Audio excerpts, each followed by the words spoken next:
The head of my department showed up at my desk and said he needed to talk.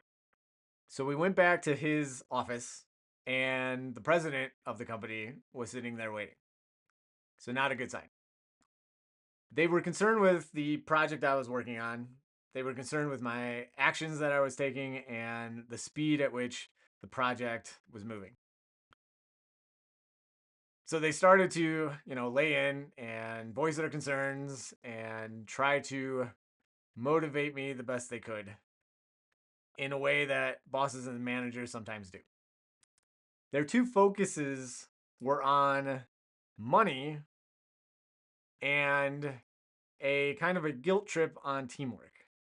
So their money focus was the typical money focus. This project is a big project, it has this much attached to it, it would be good for the business, all of those types of things that if you've been in that situation, you've probably heard before.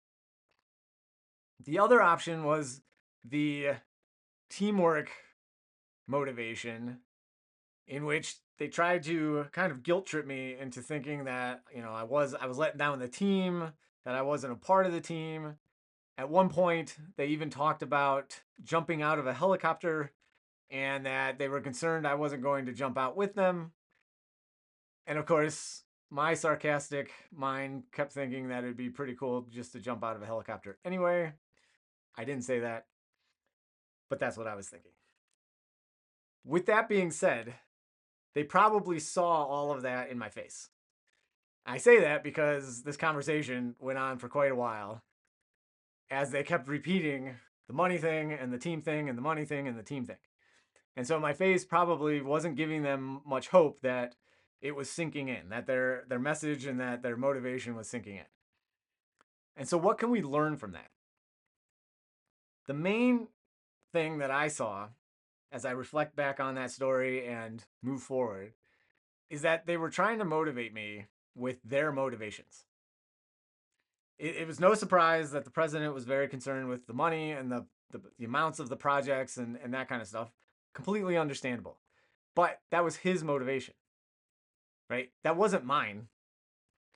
You might think, well, everybody's motivated by money, but that's not true at all. And I'm one of those examples. The projects that I've worked on in my entire career, I never cared about how much money they were bringing into a business that I didn't own. I made salary and I did things that I did to, pay my bills, but I never saw all of those millions of dollars that I brought in. So to me, it just didn't seem like something that should motivate me. Then you go back to the teamwork issue, and that one was a little bit more of a surprise because I actually liked working there. I liked the people that I worked with. I liked my coworkers, the team, the work that we did.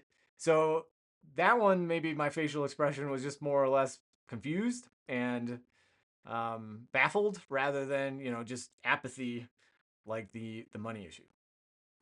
And again, that's the point that I'm trying to get across is that we need to motivate based on the person you're trying to motivate, not based on your stuff. So let me give you another example that maybe we've all probably been in. We go back to high school, you're hanging out with your friends, you're sitting in the back seat of the car, and your two friends are up front, and they're super excited about this party that's going on tonight. There's a rumor around school that, hey, there's a big party tonight, and your two friends want to go, and all they're doing is trying to convince you to go. Come on, let's go.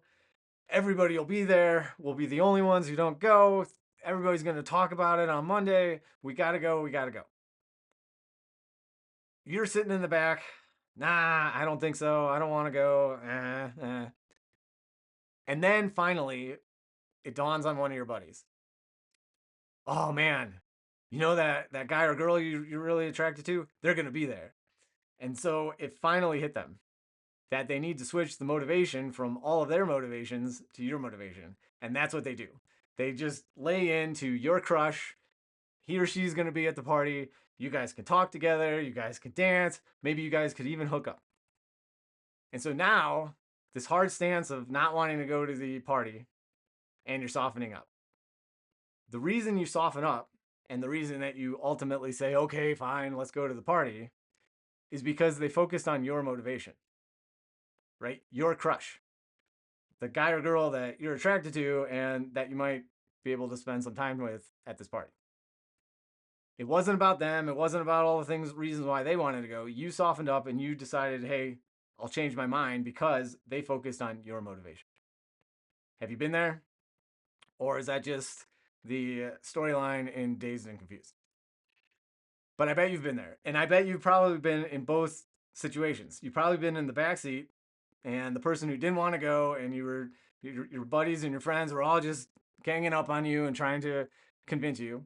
And I bet you've probably been part of the gang too, with your one or two friends holdouts that you tried to convince to do something as well.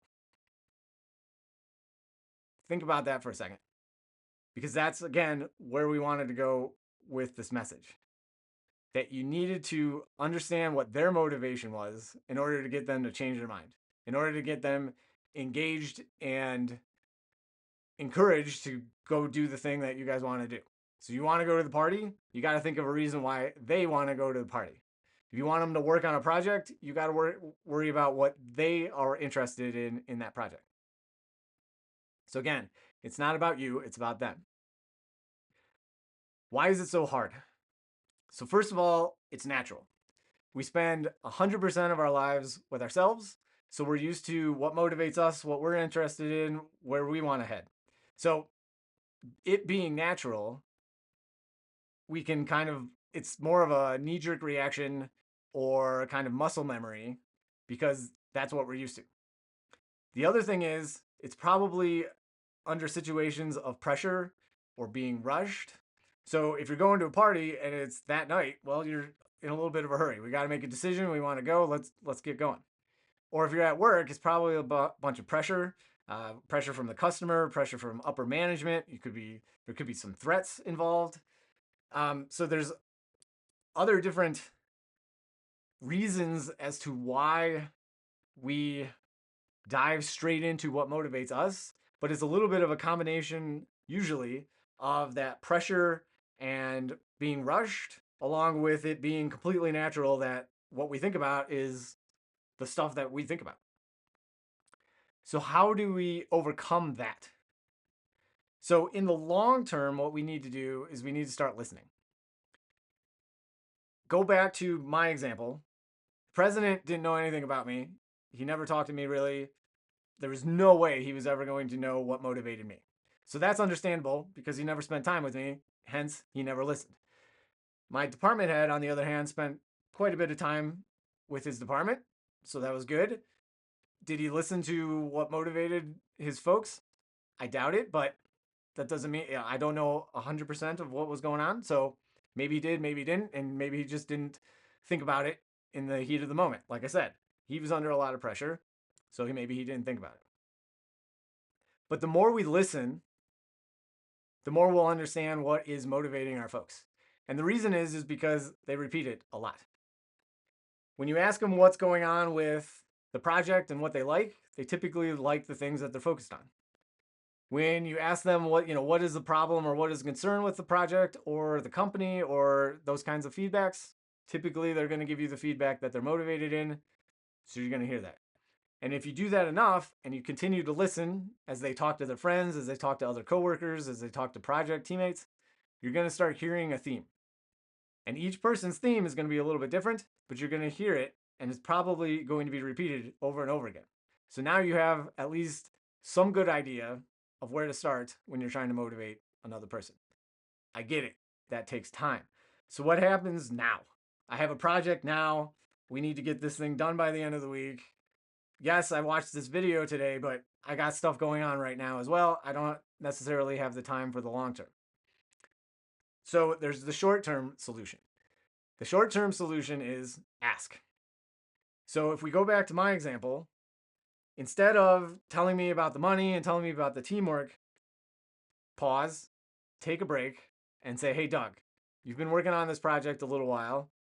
What do you like about it? Why do you keep working on it?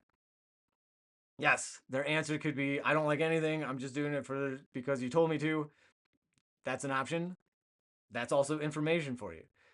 But I bet you they'll think of something that says, hey, I really like this, that, or the other thing.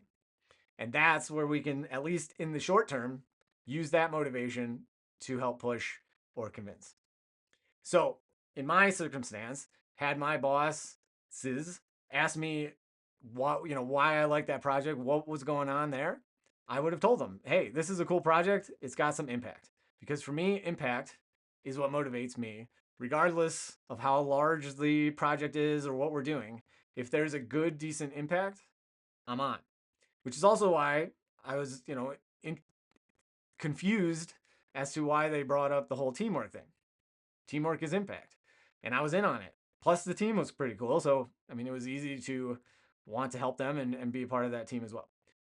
So, had they taken a step back and not just started to lay in and just bark the cost of the project and this, that, and the other thing, they could have asked, hey, Doug, what's motivating you to get this project done? And then they could have laid in on those things. So, again, to recap, long term, start listening. Your folks are going to repeat their concerns and their motivations. Listen to that, capture that, remember it for later. Short term, ask. Just straight up ask. And in both cases, what we need to do is practice. If we go back to the reasons why these things are so hard and why we fall back into just motivating ourselves, even though we're talking to somebody else, is because we don't practice these things. So our muscle memory is on ourselves and not other people. And then we get into the pressure situation. So we fall into muscle memory and we're just focused on ourselves.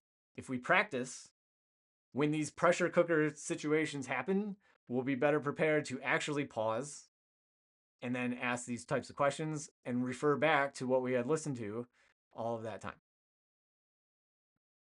It's not easy. It's a habit we need to break, but I think you can. And hopefully this video will give you that jumpstart to start breaking that habit of focusing on ourselves and instead focus our motivation on what's motivating our folks. Now, if you'd like to go deeper into this, I'd encourage you and invite you to subscribe because this is what a lot of the future videos will be. Specific situations where we can start to analyze what's motivating folks and what to do about those motivations. So if that's of interest to you, hit the subscribe button and follow along. All right, until next time.